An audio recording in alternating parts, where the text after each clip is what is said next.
kehidupan dalam kuburan jauh lebih panjang dibandingkan kehidupan di dunia. Nabi SAW bersabda, "A'maru ummati baina sittina wa sab'in." Bahwa usia umatku itu hanya berkisar 60 sampai 70 tahun saja. Sedikit yang lewat 70 tahun. Kalaupun ada usia yang sampai 100 tahun itu sedikit sekali. Tapi kebanyakan di bawah 70 tahun, umumnya umat Rasul itu sudah meninggal dunia. Tetapi ketika orang masuk ke dalam kuburan, usia dia di kuburan sampai kiamat ditegakkan itu panjang sekali. Anda bisa bayangkan, orang yang meninggal sejak zaman Nabi Adam sampai hari ini kiamat tidak dibangkit-bangkitkan, menunjukkan bahwa kehidupan kuburan jauh lebih panjang dibandingkan kehidupan dunia. Dari sinilah maka wajar seorang mukmin harus takut dengan kehidupan kuburan. Ma'asyiral muslimin yang dimuliakan Allah Azza wa Jalla. Tetapi para ulama mengatakan, apakah orang yang mendapatkan adab kubur itu munqati atau mustamir, terus menerus ataukah terputus? Kata para ulama, adab kubur itu hanya terputus dengan tiupan sangkakala Israfil. Ketika itulah Nabi SAW menceritakan bahwa Allah Subhanahu wa Ta'ala memerintahkan kepada Israfil untuk meniup sangkakala yang pertama. Disinilah adab kubur terputus. Karena ketika itu seluruh orang mati, baik orang yang ada di atas bumi atau yang ada di bawah bumi, baik kalangan jin, baik malaikat, kecuali makhluk-makhluk yang Allah kehendaki saja, semua hancur. Dan Abu Hurairah radhiyallahu anhu menceritakan kehancuran bumi setelah tiupan sangkakala itu adalah 40. Bisa 40 hari, bisa 40 bulan, bisa 40 tahun. Yang jelas Allah hancurkan bumi ini. Allah luapkan lautan ke daratan. Allah jatuhkan bintang. Allah hancurkan gunung sehingga seperti kapas yang dihempas angin. Itulah yang disebut dengan kehancuran alam atau hari kiamat. Baru setelah kemudian bumi tidak bulat lagi, tapi bumi terhampar. Allah ganti bumi yang kita pijak dengan bumi yang baru. Itulah yang disebut dengan padang mahsyar. Maka disitulah Allah Subhanahu wa Ta'ala memerintahkan Israfil untuk meniup sangkakala kebangkitan. Yang kedua kalinya Israfil pun kemudian meniup sangkakala. Maka dari situlah manusia keluar dari perut bumi. Wa akhrajatil ardu athqalaha. Allah keluarkan beban-beban beratnya.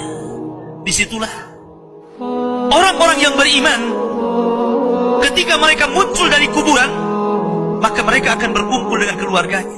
Allah mengatakan, alladzina amanu wattaba'athum dzurriyyatuhum biimanin alhaqna bihim dzurriyyatuhum.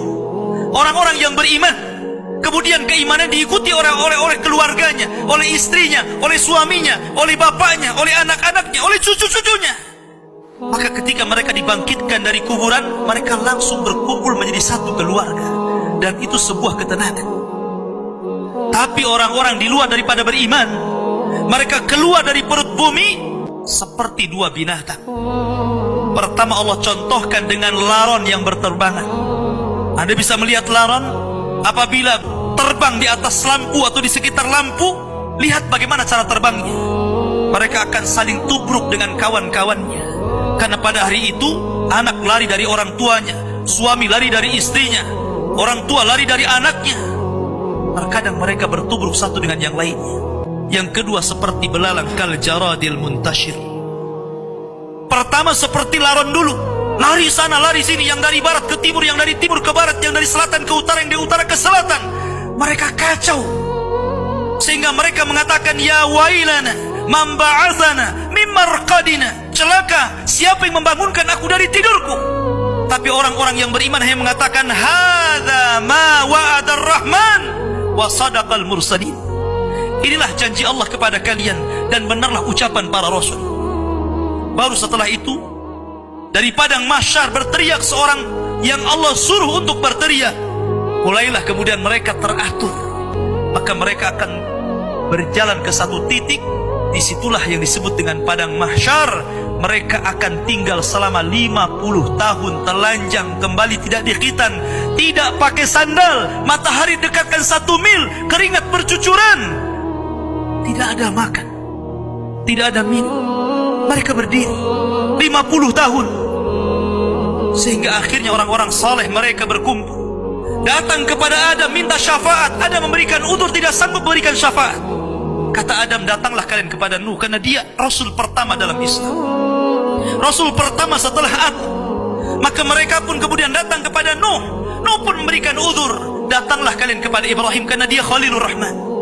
Maka mereka datang kepada Ibrahim. Kata Ibrahim, aku tidak sanggup berikan syafaat, datanglah kalian kepada Musa, karena dia Kalimur Rahman. Ketika mereka datang kepada Musa, kata Musa, datanglah kepada Isa. Isa pun memberikan udzur, tidak bisa. Seandainya kalian datang kepada Muhammad sallallahu alaihi wasallam itu lebih baik.